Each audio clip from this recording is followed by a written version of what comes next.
சகல மந்திரங்களுக்கும் சாப நிவர்த்தி.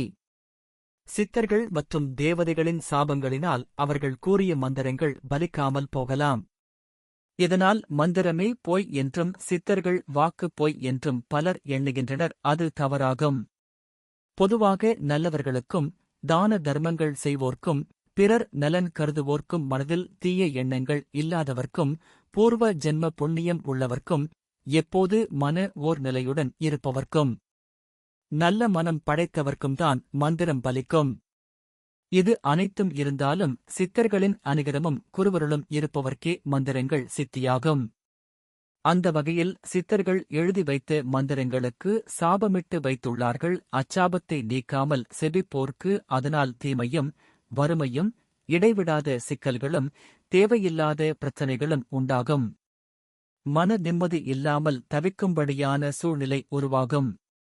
எனவே மந்திரங்களை செபிக்கும் முன்னர் அதன் சாபத்தை நீக்கி செபித்தால்தான் சித்தி பெற முடியும் என்பதை மனதில் கொள்ளவும். மந்திர சாப நிவர்த்தி மந்திரம். ஓம் அம் சிங் கிரீம் ஸ்ரீம் அவ்வும் சவ்வும் சகல மந்திர சாபம் நசி மசி சுவாகா. இம்மந்திரத்தை அமாவாசை இரவில் சுத்தமான தனி அறையில் பசு சாணத்தில் மெழுகி அதனுள் ஒரு குத்து விளக்கை ஏற்றி வைத்து குளித்துவிட்டு வெள்ளை துணி அணிந்து கொண்டு அவ்விளக்கின் எதிரில் கிழக்கு நோக்கி அமர்ந்து கொண்டு மன ஓர் நிலையோடு சித்தர்களை நினைத்து அடியேன் ஓதும் மந்திர சாபம் அறவே நீங்க அருள் தர வேண்டும் என மனதார வணங்கவிட்டு ருத்திரட்ச மாலையை கையில் ஏந்தியவாறு கண்ணை மூடிக்கொண்டு மந்திரத்தை 108 உரு செபிக்க மந்திரம் சித்தியாகும். 1008 உரு செபிக்கும் வரை கண்ணை திறக்கக்கூடாது.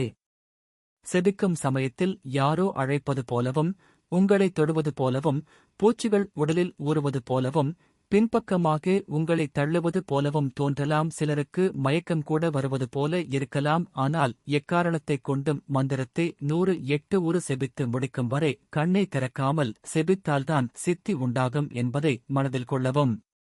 மந்திரம் சித்தியான பின்பு எந்த மந்திரத்தை செபிக்கும் முன்பும் இம்மந்திரத்தை 9 உரு செபித்து பின்னர் செபிக்க அதன் சாபம் நீங்கி அது சித்தியாகும்.